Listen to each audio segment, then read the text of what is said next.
Bonjour mes petites bulles, bienvenue dans la bulle de Virgie, j'espère que vous allez bien. Un petit tirage aujourd'hui, alors j'ai envie de prendre, je vais faire plaisir à Tom s'il est toujours dans les parages, avec l'oracle, alors il est ici, Siro Marchetti,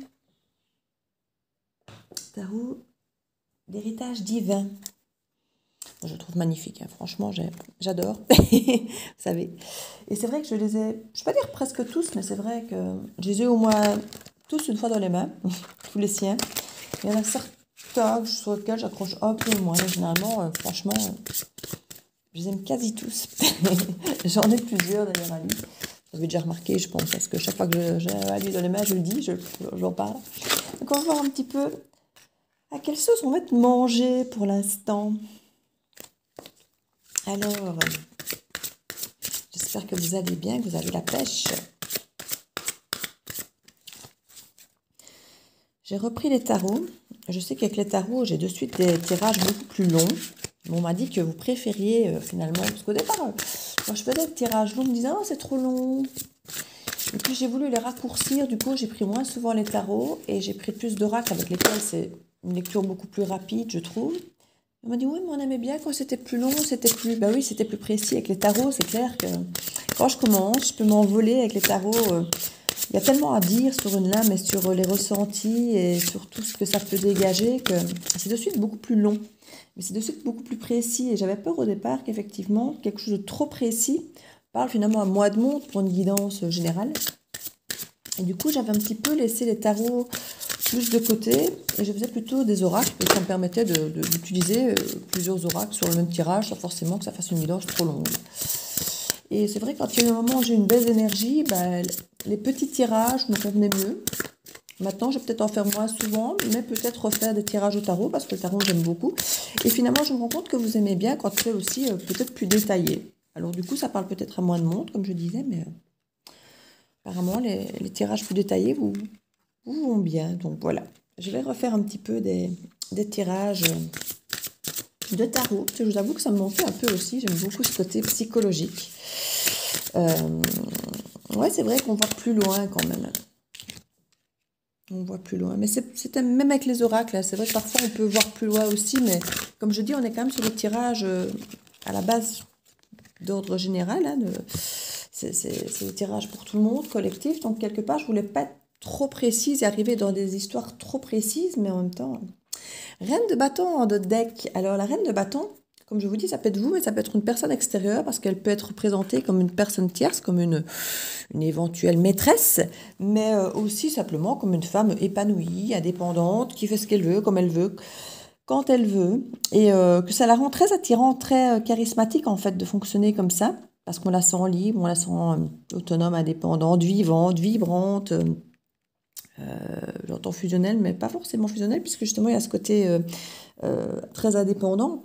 Mais vibratoirement parlant, c'est quelqu'un qui peut avoir quelque chose de très attirant. Et d'où le côté fusionnel, parce que j'ai fait une différence ces derniers temps, où on peut être très fusionnel, d'âme à âme, de pensée à pensée, de vibration, sans forcément être fusionnel dans la présence. Vous voyez, il y a un petit peu cette différence.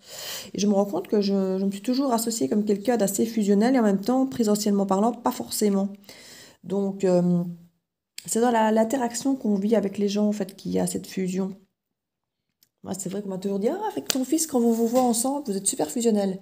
Pourtant, il est de son côté toute la journée et moi du mien. Vous voyez, donc c'est ça qui est assez comique, en fait. Mais c'est vrai que quand on nous voit interagir ensemble, quand on est en sortie ou autre, les gens nous disent, waouh, vous êtes fusionnel à mort. Ben oui, parce qu'on est tout le temps sur la même longueur d'onde, quoi. Et c'est ça qui peut y avoir cette fusion.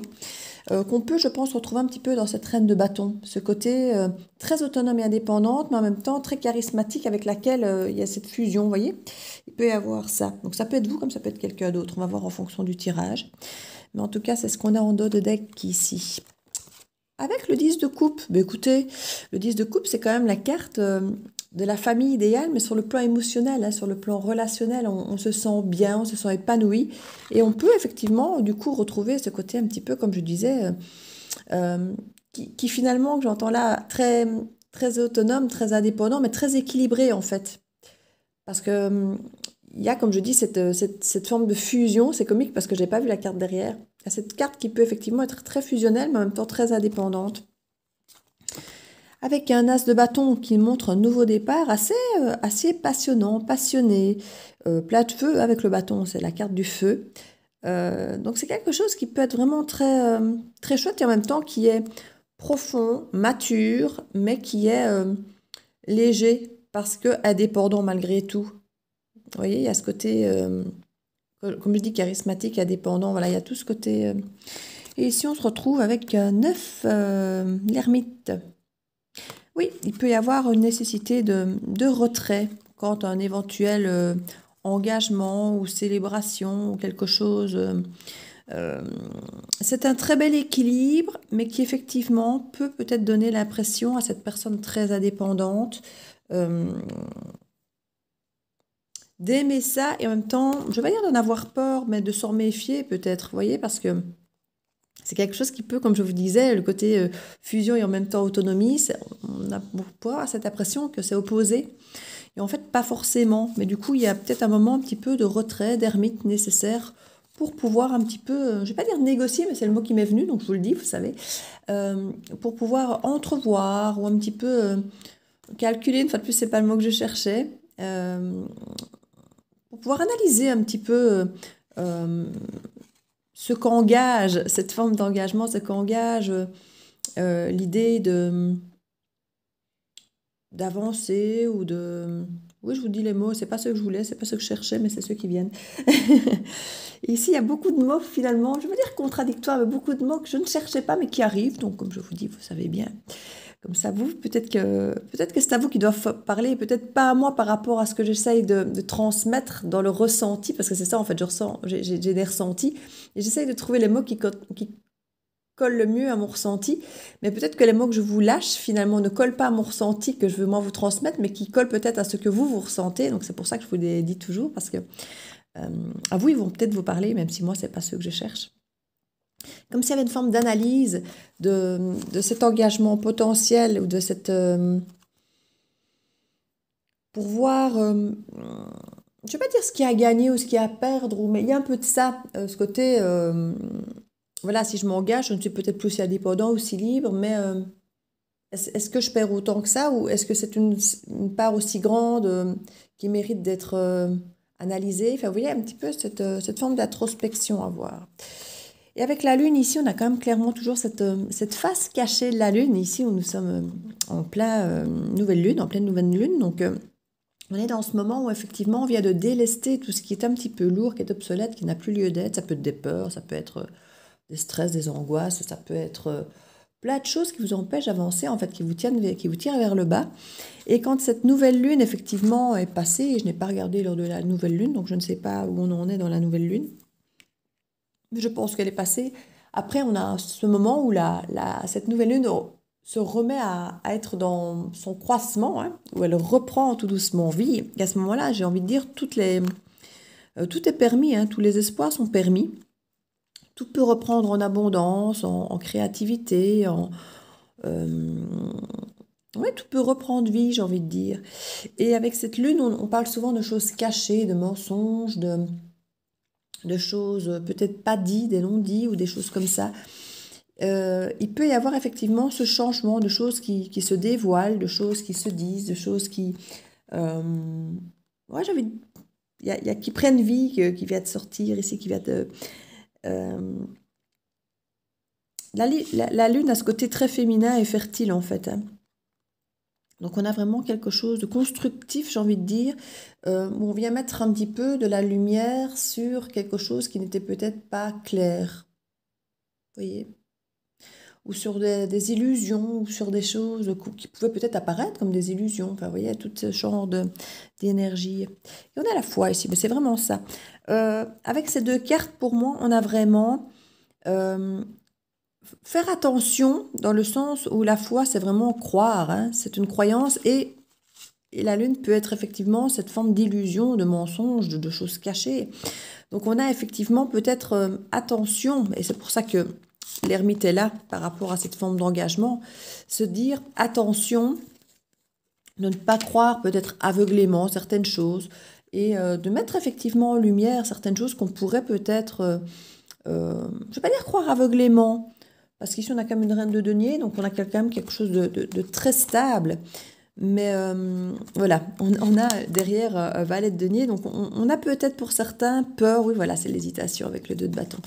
On a peut-être pour certains euh, peur ou des doutes ou des questionnements par rapport à se demander est-ce que ce qui est face à moi qui a l'air d'être très stable, comme cette reine de denier ou cette reine de bâton ici qu'on avait là, est-ce qu'elle est aussi stable que ça peut le sembler ou est-ce que c'est une illusion et ne serait peut-être qu'un valet de denier, vous voyez, quelque chose de... Maintenant, le valet de denier reste du denier, hein, donc ça reste stable, mais c'est peut-être plus immature. On est sur quelque chose de neuf qui arrive, qui grandit. Ça peut être une activité, ça peut être une formation, parce que le valet de denier peut être vraiment une formation, un nouveau départ de quelque chose qui va être concret, qui va être durable, mais qui est encore jeune, qui est encore... Donc du coup, il peut peut-être avoir une hésitation quant à l'aboutissement. Est-ce que ça va aller jusqu'à évoluer, devenir cette reine de denier? Il peut y avoir cette interrogation. Et avec la foi, ici, on est quand même clairement, c'est l'équivalence du pape. Hein, donc c'est l'expérience, c'est s'écouter, c'est avoir cette intuition, cette connaissance de l'expérience, de nos vies, de soi-même, de croire en l'univers et de peut-être entendre et croire au-delà des apparences ou de ce qu'on nous dit ou de ce qu'on nous dit pas c'est cette perception, comme j'ai dit, intuitive. Il y a cette intuition ici avec la lune et en même cette croyance avec la foi ouais, qui peut faire soulever des montagnes, j'entends ici. Et il y a un petit peu... voilà. Il y a une forme d'ambivalence, de ne pas tout savoir, de ne pas tout connaître, d'avoir conscience qu'il y a peut-être encore des choses cachées, puisque c'est le début, c'est quelque chose de neuf, donc on ne sait pas tout. Et en même temps, où il y a cette espèce de connaissance, de croyance, de certitude, j'ai presque même envie d'entendre, de cette clarté, de cette reine de denier, euh, qui est rassurante, qui est posée. Et ouais, il y a un petit peu tout ce mélange ici. Bon, bah ça c'est le dos de deck, hein. Donc vous voyez qu'il y a déjà pas mal de choses à dire. Virginie n'a pas encore commencé, on est déjà à 12 minutes, juste pour la toute deck. Vous voyez pourquoi je ne fais plus trop les tirages des tarots ces derniers temps? C'était pour ça. Au centre donc du tableau, nous avons la force. Alors la force, j'ai envie de vous dire, pour un centre de tableau, c'est très très bien. Et ça va parfaitement avec cette reine de bâton, qui est quand même un signe de feu, hein, rappelons-le, et la force aussi.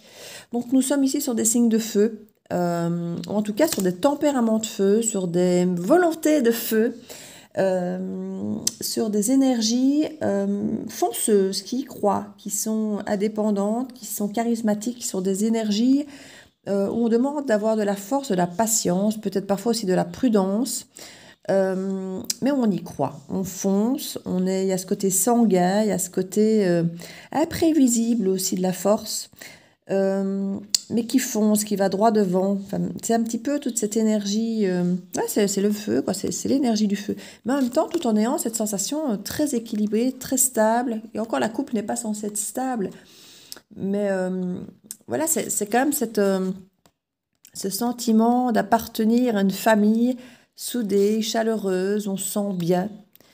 Et malgré tout ce côté qui peut sembler très instable, en fait. C'est ça qui est assez contrarié et contrariant dans ce tirage, c'est qu'il y a tout ce côté aussi bien pas tacle, très rassurant, très profond, et en même temps ce côté très indescriptible du feu qui prend, et le côté émotionnel rassurant, en fait. C'est vraiment des cartes ici qui résonnent très fort par rapport à tout ça. Donc ici, j'avais fait mon carré de 9, mais bon, il y en a une de plus qui est venue avec la 9e carte, comme ça arrive souvent ces derniers temps, donc je les prends, parce que c'est qu'elle veut l'exprimer, un petit complément par rapport à la dernière carte, donc je les prends. On a un 5 de bâton. Alors le 5 de bâton, ça nous parle de conflits, mais ça nous parle aussi de conflits qui peuvent être sains, dans le sens où il y a un esprit peut-être de compétition. Alors quand on dit compétition, c'est pas toujours quelque chose de négatif ou de malsain. Pour certains, ça peut l'être. Moi, je suis pas une compétitrice dans l'âme du tout. Je n'aime pas ça du tout. Je ne me sens pas...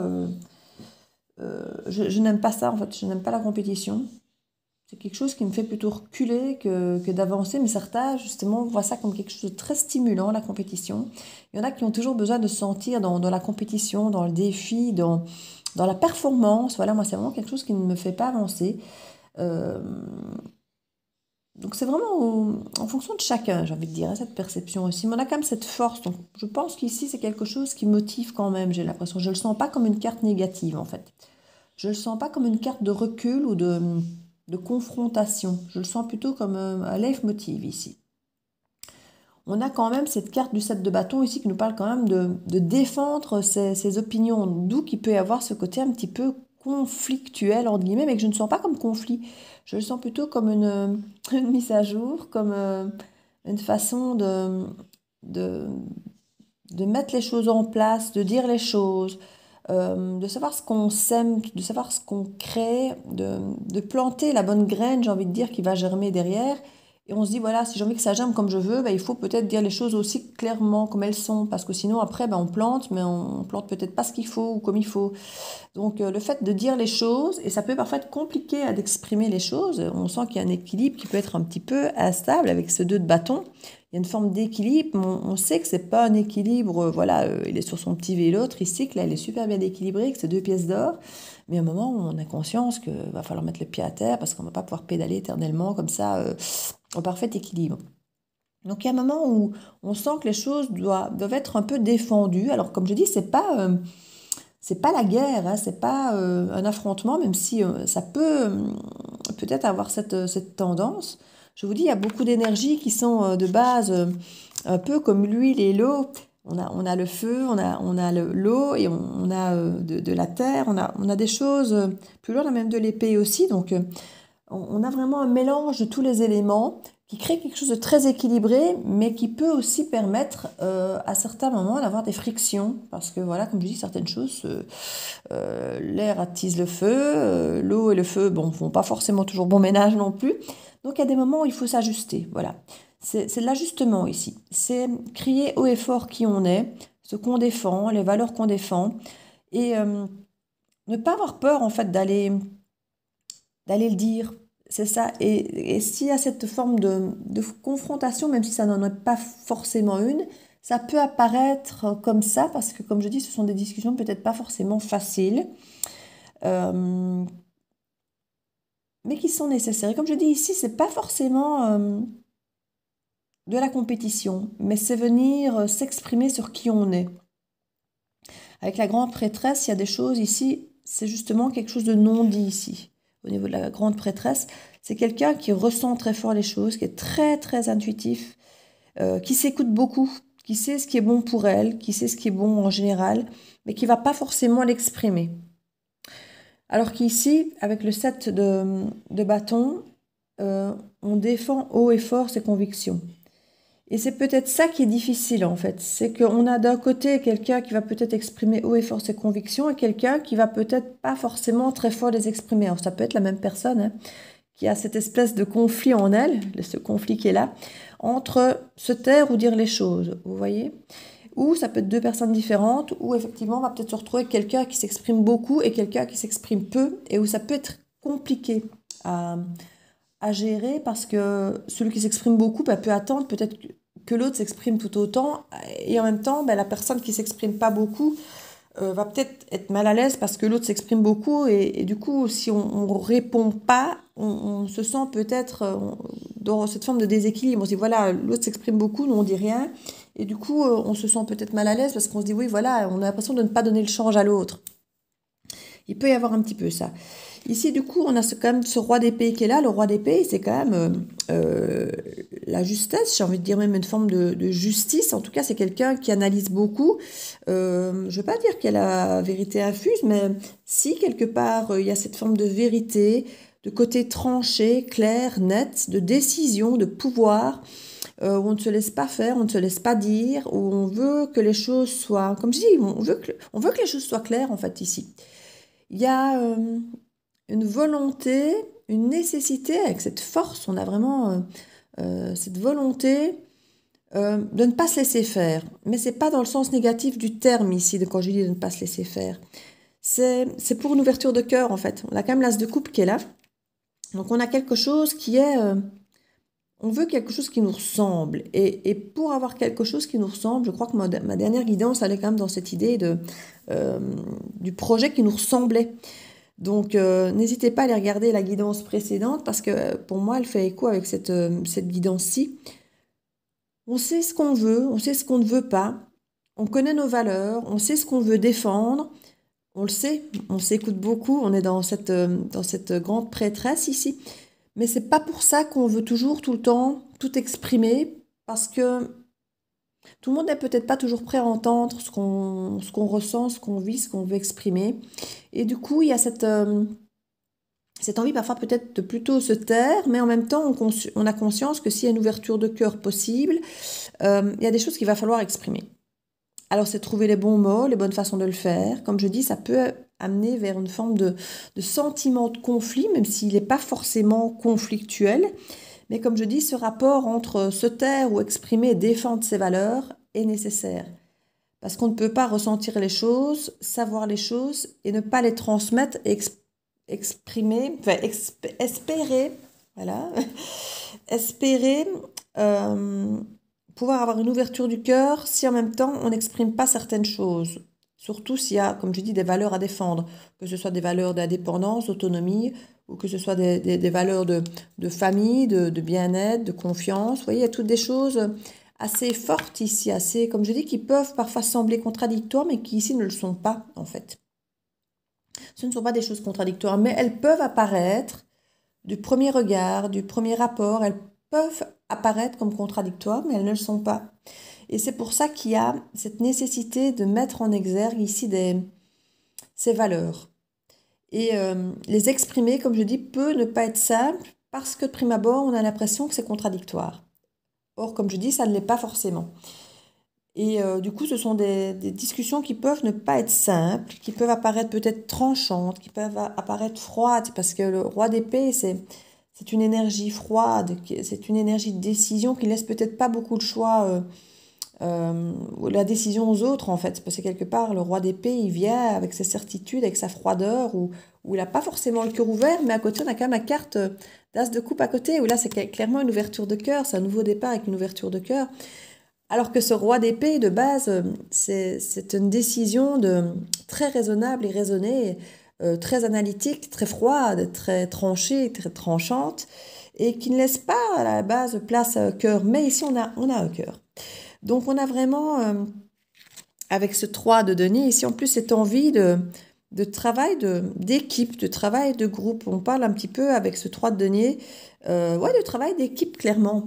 On travaille sur des choses, des domaines différents, avec des personnes qui peuvent venir apporter une compétence qu'on n'a pas. Euh, on a ce travail, comment est-ce que je vais dire? Ça peut être Internet ici, hein, parce qu'avec ce valet d'épée qui est juste au-dessus, le valet d'épée, c'est une carte d'information. Euh, quand je dis d'information, on est vraiment dans l'épée, dans le mental, hein. Donc on est vraiment dans la connaissance, dans le côté... j'entends des pratiques, mais c'est pas pratique que je veux dire. Ce pratique, c'est plutôt justement le denier, la terre, c'est plutôt le signe de terre. Ici, on est plutôt dans ce côté savoir, comprendre, s'informer, pour avoir toutes les informations concrètes, pour pouvoir justement décider en roi d'épée à tranchant dans la connaissance. Et ici, justement, il y a peut-être voilà, cette nécessité de s'informer sur certaines choses. Alors, ça peut être s'informer au sujet de certaines personnes, au sujet de certaines situations, de certaines connaissances, de certaines techniques, de certaines choses, pour permettre à cet équilibre de perdurer, en fait. On trouverait cette carte de la tempérance que ça ne me surprendrait pas, ou de la justice que ça ne me surprendrait pas, dans le sens où on sent qu'il y a un équilibre qui peut être instable, parce que les choses semblent contradictoires, mais parce qu'on exprime les choses, pour qu'elles n'apparaissent plus comme contradictoires, mais plutôt comme complémentaires ou comme quelque chose de tout à fait négociable. J'aime pas ce terme, mais comme ça peut être très équilibré en fait, voilà. on peut se rendre compte que c'est très équilibré et ça peut apparaître comme une négociation, oui, parce que peut-être que quelqu'un, effectivement, euh, laisse un peu, lâche un peu du lest peut-être par rapport à l'autre, parce que c'est vrai qu'ici, face à un roi d'épée, on n'a peut-être pas trop la sensation d'avoir le choix, mais en même temps, c'est une façon, comme je dis, de planter une graine qui, qui se veut germer dans quelque chose de très positif. Mais en se disant, voilà, si je ne la plante pas en exprimant clairement les choses, ici c'est vraiment, voilà, on exprime clairement les choses, on défend clairement ses valeurs, qui on est,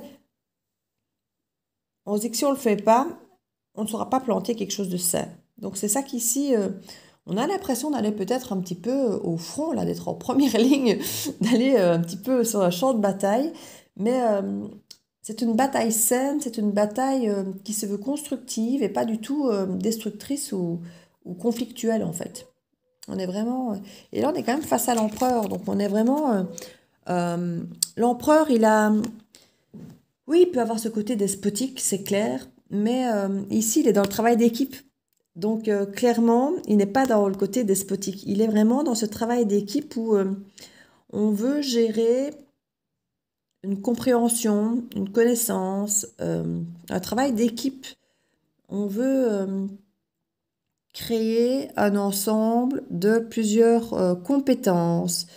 On veut, comme je dis, s'informer sur plein de choses pour prendre les bonnes décisions, mais j'ai envie de dire ensemble ici avec le 3 de denier. Donc il y a quelque chose, il y a un travail d'équipe, il y a une négociation, comme je disais tout à l'heure. Mais on est quand même avec des énergies très fortes, hein. Donc on a quelque chose de nouveau, mais sur des énergies très fortes. On est quand même avec des rois, des reines et des empereurs. Enfin, un empereur et une grande prêtresse. Donc on est quand même sur des énergies euh, très complètes, très complémentaires, très puissantes, très matures, qui savent où elles vont. Et qui justement, c'est pour ça qu'il y a cette nécessité de mise à plat de certaines choses, parce que ce sont des énergies qui peuvent avoir ce côté, voilà, j'ai souffert, on ne m'y prendra plus, je sais trancher. Il y a quelque chose de froid et en même temps qu'il n'est pas du tout. Donc, c'est comme la force. Il y a ce côté loup et, enfin, lion ici et agneau. Il y a ce côté douceur et en même temps fermeté, charisme, force, puissance, mais en même temps ce côté patience et calme. Vous voyez, c'est cette force tranquille. Et c'est vraiment ici ce qui se dégage au maximum de ce tirage, c'est cette force tranquille. C'est un empereur, on est vraiment dans le pouvoir absolu, dans le contrôle de tout, dans le contrôle de la terre, de l'air, du feu, de l'eau. Euh, L'empereur, il gère tout. Quand je dis contrôler, c'est pas dans la mauvaise configuration, même si ça peut l'être, mais il maîtrise tout. Voilà, c'est pas tellement qu'il veut, c'est pas qu'il veut contrôler, c'est qu'il sait maîtriser. Il maîtrise tout à la perfection et peut, s'il le veut, tout gérer, tout décider, tout contrôler de lui-même tout seul parce que il gère, il contrôle. Et si effectivement il est seul et qu'il gère et qu'il contrôle tout, ça va aller très bien. Et maintenant, si effectivement il doit collaborer, il peut gérer une équipe sans aucun problème. Il peut gérer une équipe, il faut juste faire effectivement attention, comme je dis, à ce que cette personne éventuellement ne prenne pas le contrôle sur tout ou sur tout le monde. Mais je ne le sens pas comme ça, parce que je sens qu'on s'informe, je sens qu'il y a quelque chose ici où il y a cette ouverture, parce que le valet d'épée est immature, et en même temps, mais il y a cette ouverture des connaissances, on s'informe. On n'est pas sur quelqu'un de fermé et de figé et de coincé, on est sur des informations.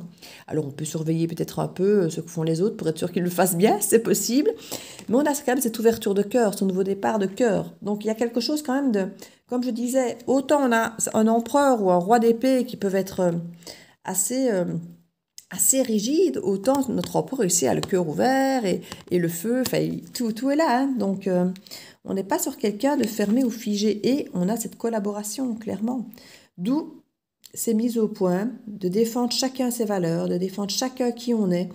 Et c'est pas, comme je dis, conflictuel ou, comme j'avais ici, se dire qu'il y avait ce côté un petit peu, j'ai le mot ambitieux qui vient, oui, parce que le feu, quelque part, il y a beaucoup de feu, et le feu fait clairement partie des porteurs d'ambition. de motivation.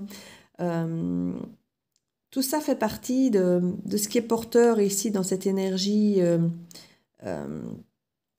allez, que je disais tout à l'heure, de compétition, vous voyez? Et ici, je ne vais pas dire qu'on est dans une compétition à qui va prendre le plus de place, qui va gagner du terrain, qui va défendre le plus ses valeurs. C'est juste de ne pas oublier de défendre les siennes. On peut entendre les valeurs des autres et travailler en équipe, mais on a besoin de mettre aussi en exergue nos valeurs, nos besoins et de se rassurer, de rassurer les autres qu'on a aussi, qu'on existe aussi quelque part, vous voyez? C'est ça, cette indépendance ici au sein de ce clan de couple, j'ai envie de dire. Parce que là, on est quand même sur quelque chose de très émotif, très émotionnel, d'être quelqu'un de très indépendant et autonome. Donc, il y a vraiment le clan, oui, l'équipe, oui, mais j'existe en tant qu'individu indépendant, autonome, peut-être même solitaire, peut-être même avec une forme de pouvoir, de décision, peut-être parfois un peu froide et tranchante, mais qui est complet, qui peut entendre l'ouverture de cœur, qui peut entendre la passion, qui peut entendre le feu, qui peut entendre la discussion, mais qui peut aussi être très introverti et ne peut-être pas tout exprimer, qui peut aussi être fort dans l'intuition, s'entendre, s'écouter et ne peut-être pas toujours tout dire. Par contre, on a des moments où on sait communiquer avec un valet d'épée. Ici, on a quand même, il y a quand même des cartes de communication aussi, hein. Il y a des cartes de silence, il y a des cartes d'information. J'ai l'impression qu'ici, on s'écoute, on prend force et on s'informe. Voilà. On écoute à l'intérieur, on écoute à l'extérieur. Il y a vraiment cet équilibre de s'écouter soi et d'écouter ce qui vient aussi de l'extérieur. Et c'est ça la force. C'est ça la force ici, c'est cette autonomie et cette profondeur en même temps. Vous voyez, c'est un petit peu là, le résumé un petit peu de cet empereur en fait. Ça semble, comme je dis à la base, très complexe et très contradictoire et en même temps, c'est un parfait équilibre dans ce jeu. C'est un parfait équilibre entre les certitudes intérieures et les connaissances de soi et l'écoute de soi et travailler avec l'extérieur. Et j'y travaillais parce qu'on a vraiment une carte de travail ici quelque part, de groupe. Et il y a vraiment trouver sa force avec les deux, avec cette capacité à s'écouter et à entendre les informations extérieures. Et ça, c'est très, très, très chouette. C'est vraiment un très bel équilibre. J'espère que j'ai su me faire comprendre, parce que comme je dis, d'entrée, c'était pas forcément un tirage facile à exprimer, parce que je dis, ça peut être contradictoire. Mais là, je ne le sens pas du tout comme étant contradictoire ou conflictuel, même s'il y a des cartes qui peuvent le faire sous-entendre, mais c'est pas pour moi vécu comme ça du tout, que du tout. C'est plutôt de la force pour travailler ensemble ici, vous voyez. C'est s'exprimer pour avoir cette force de travailler ensemble ici. Ouais. Je ne sais pas ce que je vais tirer là-dessus. Quand même 33 minutes, Virgie, bravo, bravo, sur un truc, un tirage 9 cartes. Ouais, un petit truc ici en carte conseil. Qu'est-ce que je mettrais? Ah bah tiens, bah, j'ai ça là, à côté de moi, je vais faire ça. Hop là, l'oracle de l'âme, dame à âme. Une très belle carte. Les textes à l'intérieur sont très beaux aussi au niveau du livre, mais je ne sais pas si je vais les lire. Je vais voir un petit peu déjà la carte qui sortira, si elle est parlante d'elle-même ou si la nécessité d'aller lire derrière. On va voir. On va voir ici ce qu'on nous donne comme petit conseil. Hop là. Et là, je crois qu'on en a 3 ici qui viennent de sortir. Alors, je ne sais pas si je vais prendre les 3. Le droit de passage. Oui, c'est vraiment ça, ça me parle. La destinée face aux orages. Oui, je pense qu'on est là en fait. On est là. C'est exactement ça. D'ailleurs, ce sont une fois de plus des cartes qui sont très fortes et très contradictoires. Et en fait, elles vont parfaitement avec le tirage. Le droit de passage, c'est un petit peu ce roi d'épée. C'est je veux bien, mais à mes conditions. Voilà, je tranche, c'est comme ça, je ne me ferai plus avoir. Je me connais, je me connais parfaitement et je défends qui je suis. Et tant pis si ça ne plaît pas, dans le sens où, voilà, il y a ce côté, c'est là le côté compétition, c'est qu'on peut, entre guillemets, imposer qui on est. Mais quand je dis imposer qui on est, c'est pas dans le mauvais sens du terme, hein, c'est Dire voilà, je suis là, j'existe, et voilà qui je suis pleinement, et c'est apprendre à laisser. Voilà, vous voyez, un petit peu, c'est se respecter soi et en même temps respecter les autres, parce que ne pas se montrer tel qu'on est, bah oui, on se respecte pas soi-même, mais finalement on respecte pas l'autre non plus, parce qu'on ne se montre pas tel qu'on est. Euh, L'autre apprend à connaître quelqu'un qui n'est pas vraiment nous, l'autre apprend à accepter quelqu'un qui n'est pas vraiment nous, et puis quand après ça ne se passe pas comme on veut, et qu'on explose, et que là l'explosion c'est cette part de nous, mais qu'on n'a pas envie de montrer, mais qui explose quand même, et qui a forcément, ben, à ce moment-là, ne plaît pas, parce que nous on n'aime pas se montrer sur cette voilà, et l'autre il tombe des nues parce qu'il n'a jamais vu cette partie-là de nous, puisqu'on l'a toujours cachée. Donc il y a cette nécessité ici, et c'est là qu'on parle face aux orages. Il y a cette nécessité, dès le départ, à montrer toutes les faces qu'on a de soi-même, qu'elles soient belles ou qu'elles soient moins belles, à dire voilà, ça c'est moi. Et c'est apprendre à laisser. J'ai des parties de moi qui sont très sympas, que je te montre forcément avec plaisir, mais il y a des parties de moi qui sont peut-être moins sympas à montrer, ou moins agréables à montrer ou à voir. Parce que bon, voilà, se montrer sous un jour qui n'est pas le meilleur, ben, on n'a pas toujours envie de le faire, mais on peut le faire et s'assumer. Et puis, c'est des choses que les autres n'ont pas forcément toujours envie de voir. Donc, il y a, parfois, on montre des parties de nous qui ne sont pas forcément les plus belles, ou qui sont même parfois les pires. Et les autres, parfois, bah, soit ils font marche arrière parce qu'ils n'aiment pas ce qu'ils voient, soit ils décident d'occulter. Oui, oui, mais non, oui, je vois bien que tu peux être comme ça, mais en fait, non, c'est pas grave. Limite, le côté un peu rebelle, c'est pas grave, j'aime bien, vous voyez. Euh, mais finalement, on met peut-être un peu la tête dans le sable quand cette personne vous amène ses côtés négatifs. Parce qu'on se dit oui, mais en fait, au quotidien, c'est pas ça que tu montres, donc c'est pas grave. Non, mais ça fait aussi partie de moi. Vous voyez.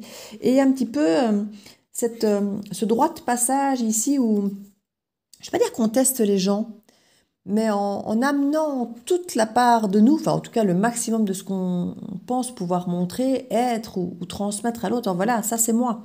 Alors je ne dis pas qu'on transmet les 100% bruts, parce que déjà on a du mal à connaître nos 100% bruts nous-mêmes, donc pouvoir les transmettre c'est très compliqué. Mais se dire, voilà, si j'ai une connaissance de moi-même à 90%, ce qui est déjà énorme, ce qui est déjà énorme.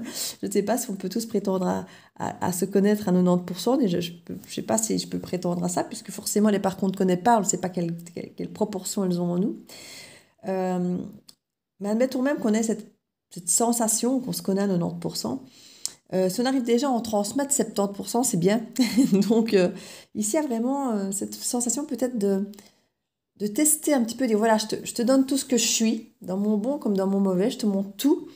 Et, euh, et si tu es capable d'accepter ça, de gérer ça, euh, de l'intégrer, parce que l'accepter, c'est pas encore ça qu'on demande en fait ici, c'est de l'intégrer comme étant part complète de qui je suis.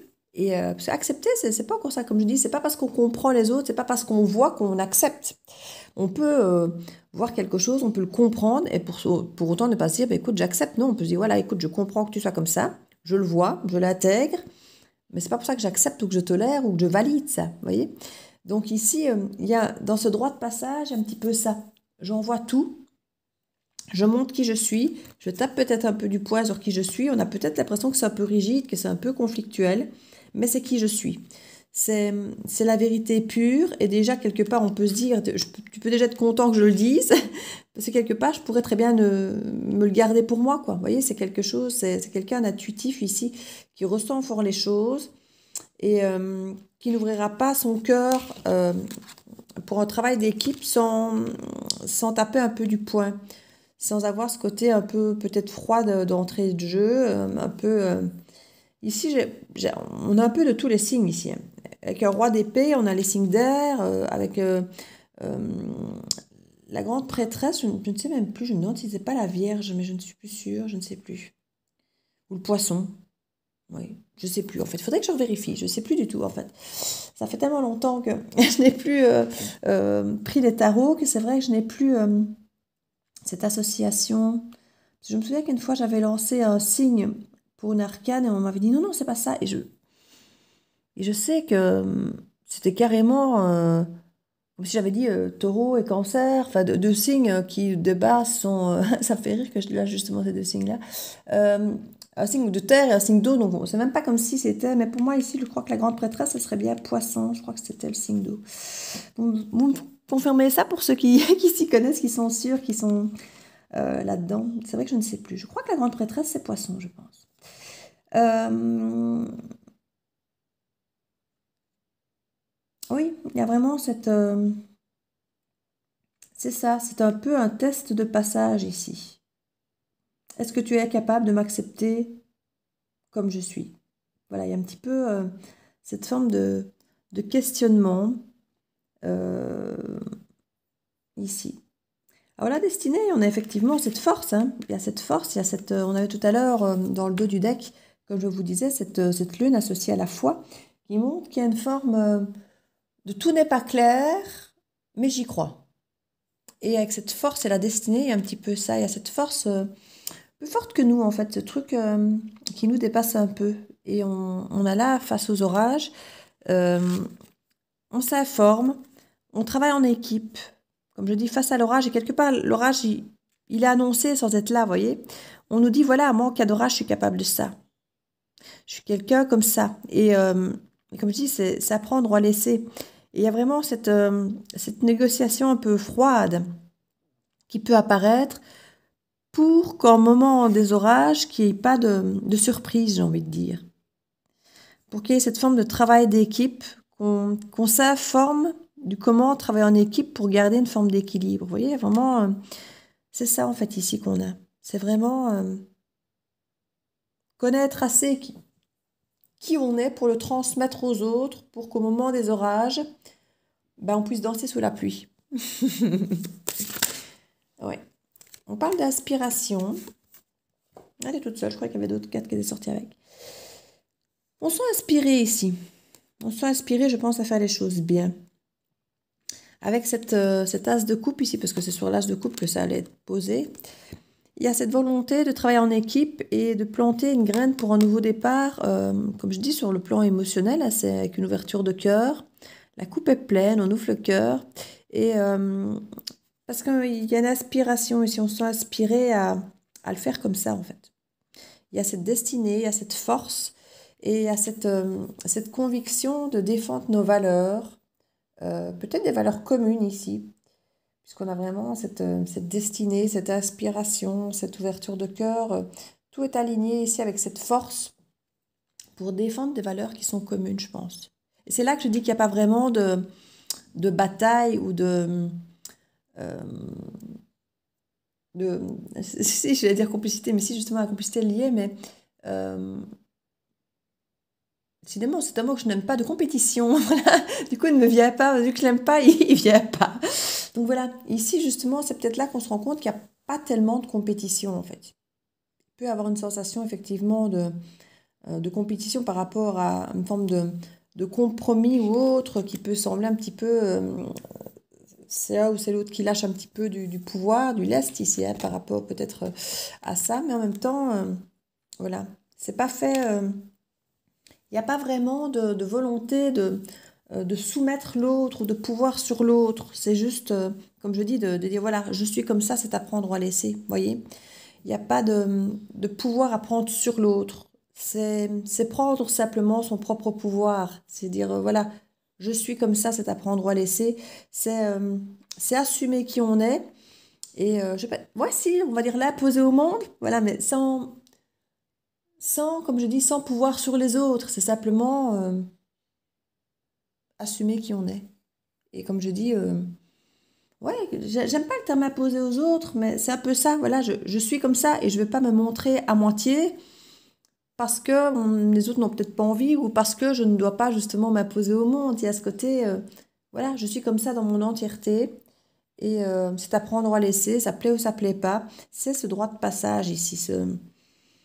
Et c'est pas un droit de passage pour être soi-même, ni pour plaire aux gens, ni pour décider d'aller quelque part. C'est par rapport à soi-même. On a ce besoin euh, de sentir qu'on est juste, qu'on est droit, avec soi-même, vis-à-vis des autres.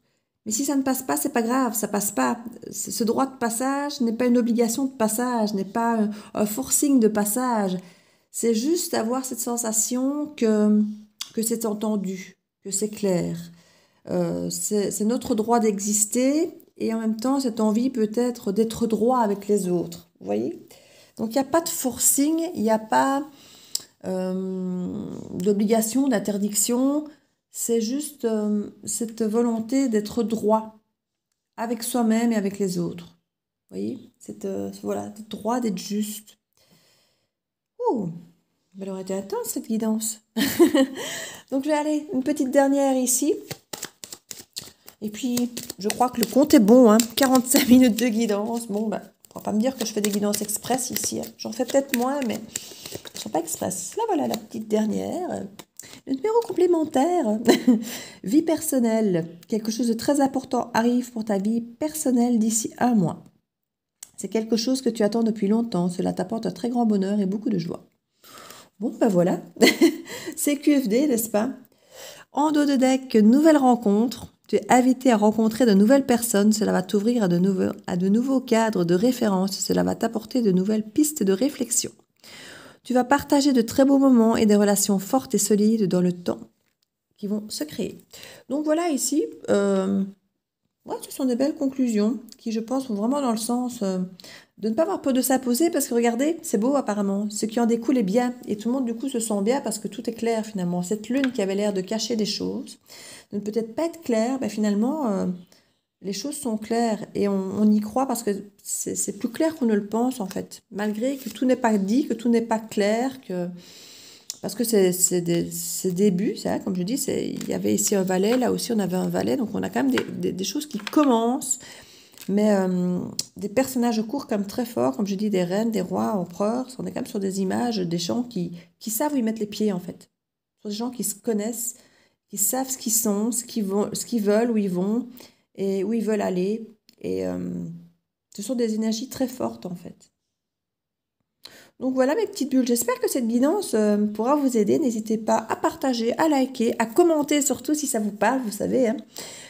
Ça peut toujours aider d'autres personnes qui vous lisent, parce que parfois les guidances sont difficiles, sont dures, et ça fait toujours du bien à tout le monde de savoir qu'on n'est pas seul à bord à vivre ce genre d'expérience. Donc n'hésitez surtout pas à commenter. Et je vous souhaite à tous une très belle année, plein de bonheur, plein de joie, plein de prospérité, et de remplir toutes les petites cases de tous vos rêves, de toute votre petite liste de souhaits. Et je vous fais plein de bisous. Je dis à très bientôt dans la bulle de Virgie. Ciao, ciao!